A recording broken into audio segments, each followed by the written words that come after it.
What inspired you to conduct this research study? Now, what inspired me, I was in graduate school at the time, and I was studying, mass communications. My PhD is in mass comm. I began to think, well, what is mass comm? It's not well defined like physics or chemistry or civil engineering. What is it? And so during my course of graduate school, I began to realize this is really a crossroads field of study that uses all the methods that people use depending on the research question you have. What's the appropriate way to approach it? And so by the time I had finished my studies, I said, this is what I want to do for my dissertation. I want to sort of get clarity in my own mind of what researchers do in my field of mass comm. And so after doing a literature review, it looked like there are these three so-called traditions of research. One is social science, and one is, just a minute, I got a reminder I have to shut off here. One is the social science, then one I'm calling in this study the naturalist or the interpretive tradition, and one called critical studies. And it seemed to me all the journal articles I was reading in grad school, they all sort of fell into one of these three. So I wanted to formally study that and see if I could make a thesis that says all, or at least most, of research in mass comm falls into these three broadly defined research traditions. And that's how I got interested in it. That was great. Thank you so much for that. And then the next question we do have for you is, what were some of the challenges you faced while conducting this research slash like collecting your data?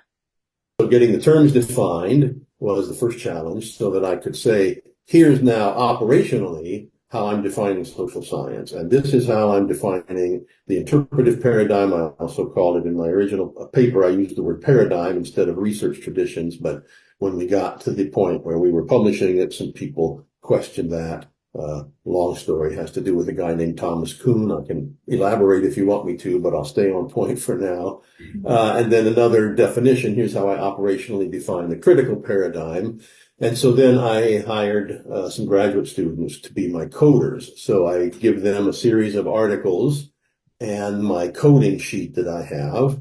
And then I have them each code 10 studies to see if they were reliable. Basically, it's how many percentages are they coming up with the same answer? Is the coding that they're doing reliable? And we weren't quite where we needed to be, above 70% or 0.7.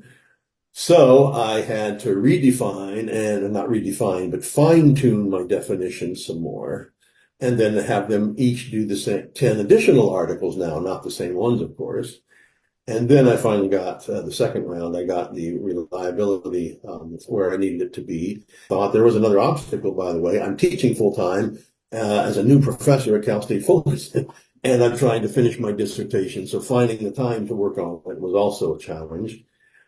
That's great. You were able to work around that and figure that out. We have a third question for you here. If you could do this study again, what would you do differently?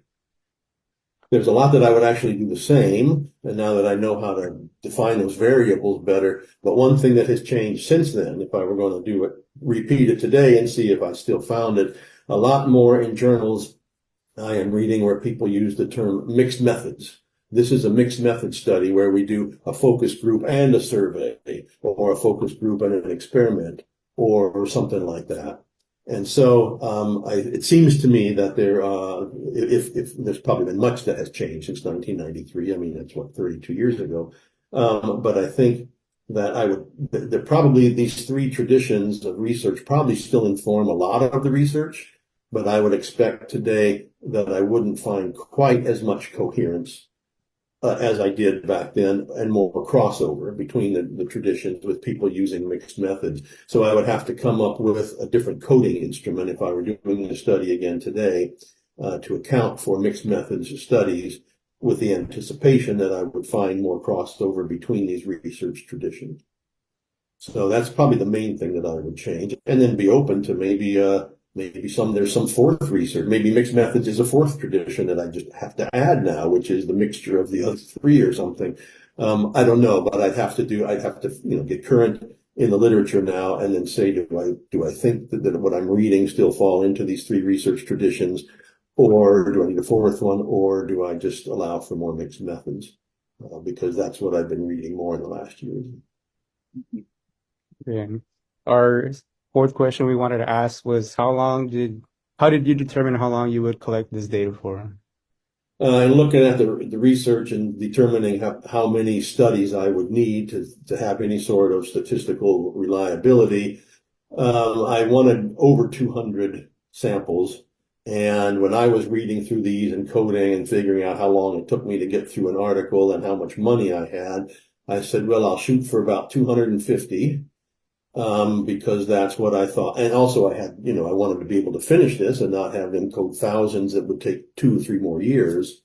So we landed on 250 as a good number that seemed like it could be done within my budget, while at the same time giving me enough studies that I could have some sort of statistical reliability.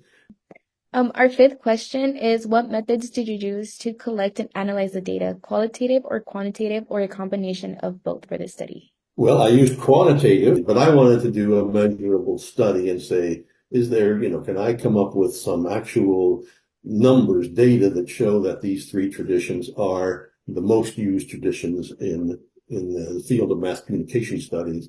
So that's why I chose to do a quantitative study within the social science paradigm. It's a formal content analysis where we read journal articles and coded them, and that gave me the answer to my research question, which is does it seem that, based on this formal content analysis, does it seem that these 3 research traditions guide most of the research that's published in the field of mass communications, which is generally what I found. Now you could do, I suppose, follow that up with an interpretive study where I could take this study and go to 12 or so scholars and say, which paradigms do you work in, and talk to me about it. And then I would get a much broader or more holistic, that's a part of interpretive studies, is a holistic view from many different perspectives. I think all 3 of them have their value, and they all 3 add to the tradition. But the study that I was interested in doing again was the more social scientific study. So I did what I thought was the best research tradition to answer the question that I was asking. Are there these 3 identifiable research traditions in mass comm studies? And then our last question for you is going to be, did the study's result come out how you expected them, or were there any surprises about your findings? Very generally, yes, the study came out the way I expected. I had already, I had reviewed a bunch of journal articles so that I could define these 3 paradigms with operational variables, like I said. And we did find, except for those 8 studies out of 253, that generally people were publishing in this or that or the other tradition. The surprises in there were a couple of variables that didn't quite adhere as much as I thought. One of them was generalizability in the social science paradigm. You can generalize to the population that you draw from.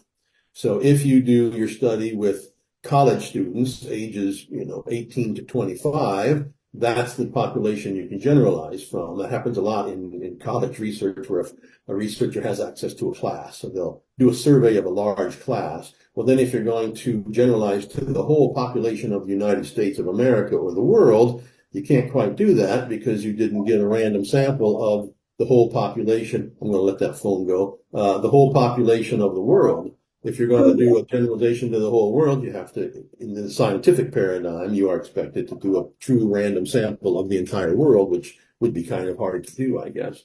You really want to generalize more, to the population as you would think. I think that's it. All right, that's it. That's it. Yeah. Thank you. All right. Thank you so much for your Well, time. you're very welcome, and thanks for thinking of me and letting me talk about my past research.